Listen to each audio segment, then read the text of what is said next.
વામ માર્ગી મૂળ માર્ગ જે છે એનાથી વિપરીત ચાલવું, અને વામ માર્ગી કહે છે. તો જે દુનિયાની હરેક વાતમાં નકારાત્મકતા શોધતા હોય, ગમે વાત, હવે આટલો સરસ પ્રોગ્રામ છે, સત્સંગ છે, અને માની લો કે આમાંથી કાલે પછી કોઈ મળશે નરસિંહભાઈ ને કે યાર તમે આ ન કર્યું,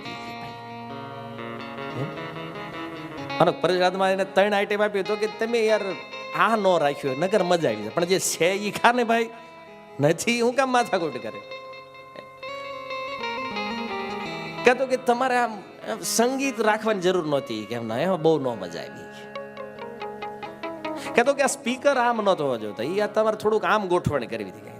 એને વાંધો ઊભો જ હોય કાયમ, અને કાંઈક ન હોય પાછો કાઢે નવો. આ વામ માર્ગી જે હાલતું હોય એમાંથી કેડી કાઢવાની, રસ્તો બીજો કરવાનો, અને એને નિયમમાં વાંધા હોય.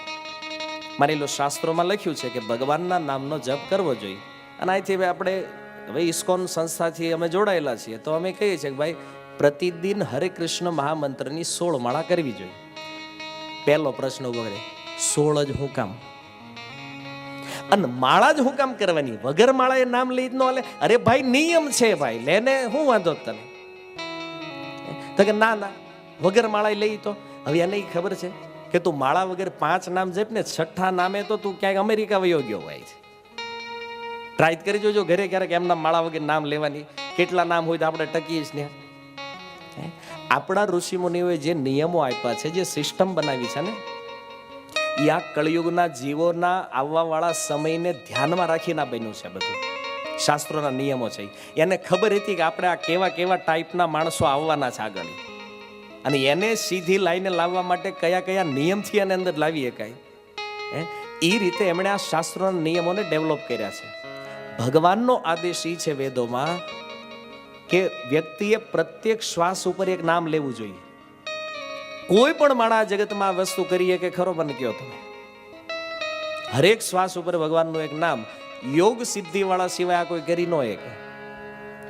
સામાન્ય માણસને આ કરવું ને, એટલા માટે આ સિસ્ટમ છે શાસ્ત્રોમાં કે 108 જે પારા જે છે માળાની અંદર, 108 શું કામ છે? કારણ કે 108ની જ્યારે 4 માળા થાય ને એને ગ્રંથિ કહેવામાં આવે, અને 4 ગ્રંથિ જ્યારે પૂર્ણ કરો ને ત્યારે 16 માળા થાય. તો ગંગા સતીએ કીધું એના ભજનમાં કે એક વ્યક્તિના શ્વાસ 21,600 હોય આખા દિવસના, એટલે 21,600 નામ લેવા જોઈએ. પણ 21,600 પ્રમાણે માળા ગણો તો 3.5 ગ્રંથિ થાય, 4 ને જ પૂરી થતી. એટલા માટે 4 ગ્રંથિની પૂર્ણતા રાખવા માટે 16 માળાનો નિયમ આપ્યો. હવે એમાં એને વાંધો હોય, હું કામ? અરે કેમ સમજાવો આને? કયો તે એ કે હું માળા વગેરે કરું તો અત્યાર સુધી તો માળા વગેરે હતો જ ને, કર્યું. એને ઓબ્જેક્શન ઉઠાવવા સિવાય એનો બીજું કાંઈ કામ હોય? આવા માર્ગ એને નિયમમાં વાંધા હોય. શું વાંધો છે? તો કે પાણી વાળા કરો છો, પૂછડે પાણી શું કામ રેડો શીખે? હવે તે કોઈ દી ચોપડું ખોલ્યું નથી શાસ્ત્ર ક્યારે. તને પ્રશ્ન થયો એ વાત સારી છે, પણ જિજ્ઞાસા હોવી જોઈએ, ચેલેન્જ નહીં. તો એ કે આ બધું ખોટું છે. હવે આપણે કઈ ખોટું થઈ જાય, અને આવું થયું છે દુનિયામાં. શાસ્ત્રોની મર્યાદાઓને તોડવામાં સમાજના જે આગળ પડતા માણસો, જેને આપણે બુદ્ધિશાળી માણસો માનતા હતા ને, એની બહુ મોટી ભૂમિકા રહી છે. ઘણા એમ કે પાણી વાળ ન કરાય. કોણે કીધું ન કરવું જોઈએ? અને જે ના પાડે છે એને પૂછો, શાસ્ત્ર વાંચ્યું છે કોઈ દી? શાસ્ત્ર સમજ્યા છે ક્યારે? 12મું ન કરાય, બધું પતાઈ દેવાય, ટાઈમ નથી આપણી પાસે. તે તાર કરવું શું? ટાઈમ નથી તારી પાસે. પેલો મરવા વાળો વિચાર કરતો ને, બિચારો આખી જિંદગી આને દીધી મેં, એને ટાઈમ નથી મારી હાટું. અત્યારે 12માની વિધિ એટલા માટે છે, ગરુડ પુરાણમાં લખ્યું છે કે 12મા દિવસે કોઈ વ્યક્તિનું મૃત્યુ થાય ને, એનું પછી યાત્રા 12મા દિવસે શરૂ થાય. 12 દિવસ સુધી એ સ્થાનમાં નિવાસ કરે, જ્યાં એ રહ્યો છે, જ્યાં એનું ઘર હોય, જ્યાં એના સ્વજનો હોય ત્યાં. અને 12મા દિવસે જ્યારે તમે પિંડ કાપો ને, ત્યારે શરીરનો સંબંધ એનાથી છૂટો થાય ને પછી એની યાત્રા શરૂ કરે. આ વિધાન છે શાસ્ત્રોમાં.